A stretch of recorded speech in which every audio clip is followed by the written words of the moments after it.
Okay, guys, welcome back to the channel, Keeping It Simply Solar. Today we got 7,000 plus subscribers. It's just climbing and climbing, so I guess people really want to know. Also, people have been saying some really nice things in the comments. Like, this is the most informative video I've ever seen on solar and just electricity. I'm overwhelmed. I don't know even how to feel because a month ago nobody even paid attention to anything I was trying to show them. So I'm gonna have to go from that to this is amazing. So I really appreciate you guys. Thank you so much. So today we're gonna conquer, or we're gonna climb the biggest hill there is, right? Getting over the fear of our main panel. We gotta lose the fear. We know there's 240 volts running through there. We know that's probably about 200 amps. That if anything happens, we'll be writing out an obituary. We get it. We understand. But the way to kill that fear is through understanding. So let's understand what we got here. No, my fuse panel is not usually loose. Right? I have it loose because I'm demonstrating right now what it is that we're looking at. So we're gonna unscrew it.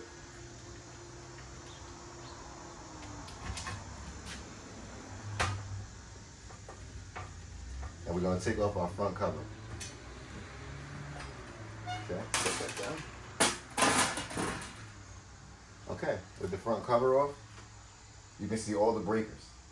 Okay, so let's break this down. Again, at the top, this is our main power coming in to the house, right? And even with this switch off, it only means that the power stops here. It stops right here. But there is still power on that end where it's coming in at. And I'll show you what I mean by there's still power coming in. Okay, so if you'll look, you'll see some pretty thick wires coming in. Now those two are coming in from the meter outside, which is directly connected to the grid. So those are live, and they have 240 running into them all the time, no matter what. Unless you remove the meter outside, these will be live. They will have 240 volts and they will have 200 amps to go ahead and send you right to the crematorium. Okay, so do not mess with this side for any reason. Now, the only reason I went into this side was to jump it so that I could do something very specific. And that's not part of this video. The only thing part of this video right now is you understanding that these two are live, and I'll demonstrate that to you.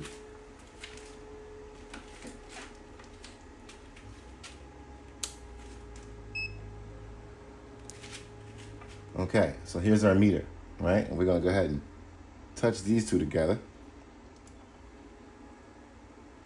And hang on, let's get a better connection. It's a little hard to do with one hand. Okay, so as you can see, we got a nice little 245 coming through there. And that's with it off. That's because it's on this side. This side is always live, okay? All right, so now, this is only live. Hang on, let's readjust. Okay, for our second one, our bottom one, this is only alive because the inverter gives power to it. If I was to shut this off, the inverter would still be powering this switch, but it would also shut the house off. The house would be shut off. So, how I have this wired,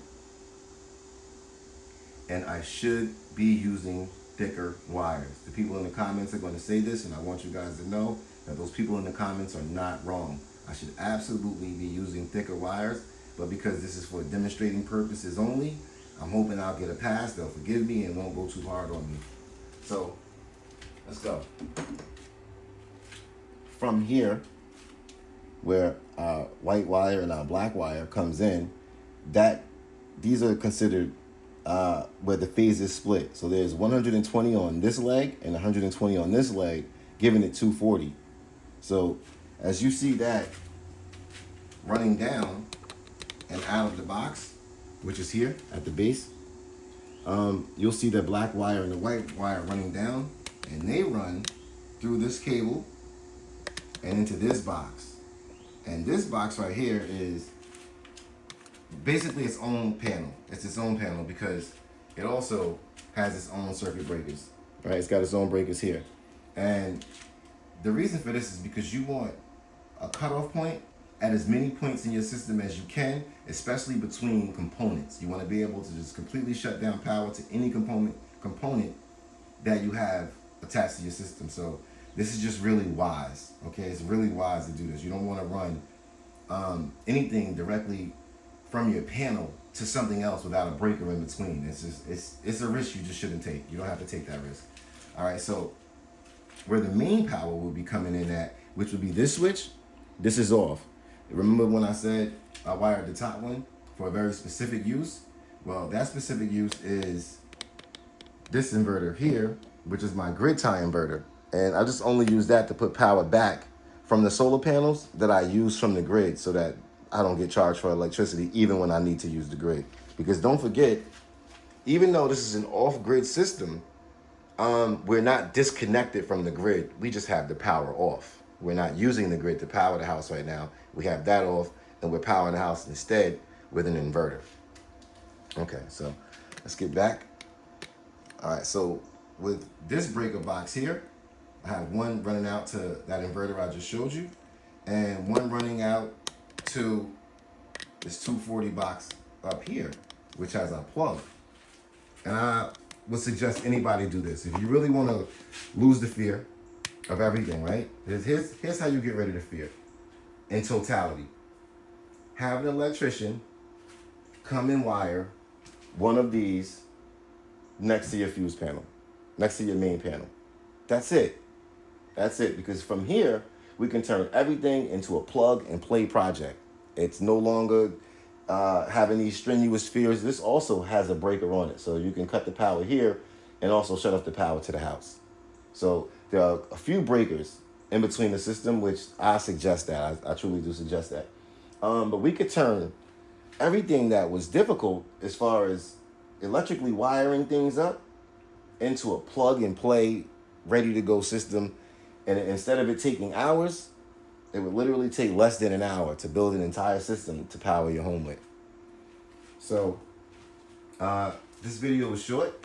I understand that. And it was definitely 100% designed to be short, because the only thing I wanted you guys to know and understand was that there is no fear here except what exists inside of you, because these electricians, they all make it sound like this is so difficult and they charge you so much money, when really the risk that they take is eliminated, because the same thing I just told you to do, shut your power off before you deal with anything inside your main panel. They just shut the power off, and then it's not dangerous anymore, right? It's only dangerous when the power is on, or you go messing with that 240 main line coming in after I just told you not to, okay? You leave that top one alone, shut it off, leave it alone. Everything you work on should be under that. With that said, sorry the video was so short, but again, I only wanted to stress one point, that this is not scary. And again, have an electrician or somebody who's qualified, because I am not an electrician, right? I only know what I'm doing through trial and error, right? And thank God I'm still here, because at any given time, any one of those errors could have went on and scratched me off the guest list. And thank God it didn't. So we got the Inverter 240, which I would suggest you have an electrician come in and install that from your main breaker. And from there, you can power your house with the greatest of ease. Thanks a lot, guys.